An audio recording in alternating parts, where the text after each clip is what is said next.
Typhoon Maring, enhanced by the southwest monsoon, continued to dump heavy rainfall in Metro Manila, which caused flood waters to hit almost all of Metro Manila. Despite this, many areas where floods took some time to recede in the past, today it was reversed. It appears that flood control programs of the government is finally working. And joining us tonight on the line is the chairman of the Metro Manila Development Authority, General Manager of the MMDA, Corazon Jimenez. Good evening, ma'am, and welcome to NewsLife. Yes, good evening. Ma'am, what is the overall picture of Metro Manila? The fact that rains dumped by Typhoon Maring has been very heavy, and were all of the cities of Metro Manila exposed to the heavy flooding? Oh yes, actually all the 17 cities and municipalities have been affected by the rainfall. And but the thing is, the good news is most of these are already cleared of the flood, except for some areas. And but for the major thoroughfares, we're just looking at now the Bandia-Osmeña Highway. There's still water, and although passable now for light vehicles. Also for the P. Burgos and Lagos Nilad area near the City Hall. Ma'am, yes. Which city is the worst hit by Typhoon Maring? I did not get that, I'm sorry. Which city was worst hit? Was most hit, yes. Was most hit actually, I'd like to say Pasay City, Parañaque City. And of course, we're looking at Marikina, but not so much for the flooding, but of course the water that's coming from the mountain. The water level now is at 18.55, so we're watching this. The other one is of course Malabon. Wherein there was overtapping of the La Mesa Dam, and so the Tulyahan River. We had to evacuate some people.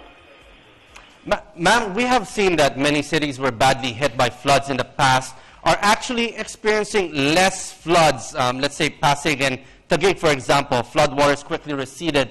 What programs and projects was implemented by the MMDA to mitigate the floodings? Of course, we're looking at the pumping stations, some of which will be rehabilitated until next year, and this year and until next year. And of course, we're looking now at some of the drainage lines that we have to improve, the riprapping of some riverways, the clean up of the riverways, and of course, we just had to make sure that for every flooding that we see, we have to check where it's coming from, and we have to correct some of this engineering work that we have. How many pumping stations have been installed so far? There are 75 pumping stations. This is actually, we have the big ones and what we call the relief pumping stations. The latest that we have constructed is along the San Juan River. This is in Balong Bato, the one in Salapan, and Barangay Rivera. But right now, it's only the Balong Bato pumping station that we have started to operate.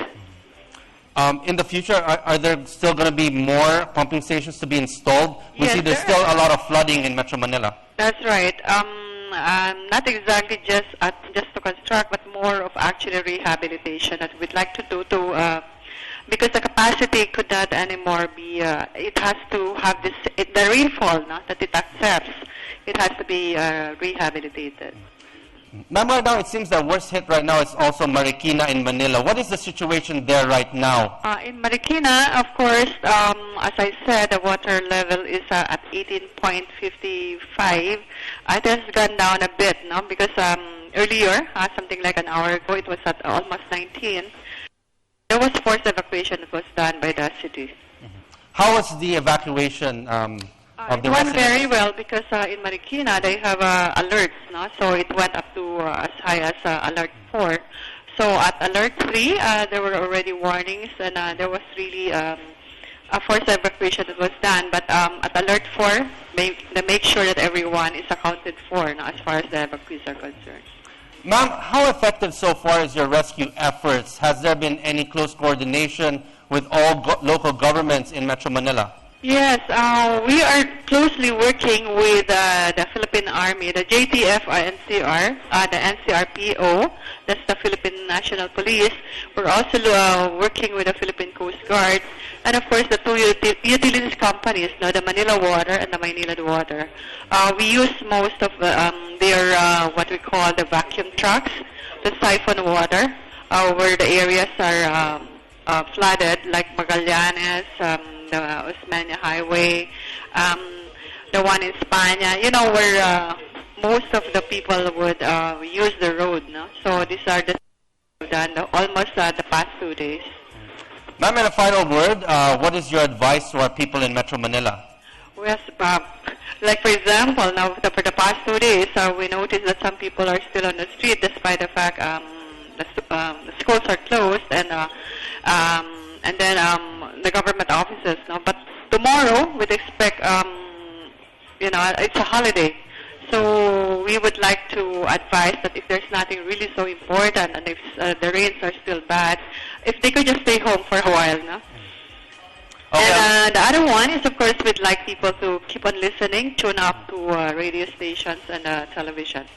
Okay, on that note, thank you very much for joining us here tonight on NewsLife. That was MMDA General Manager Corazon Jimenez. Thank you, ma'am. Thank you very much. Good night.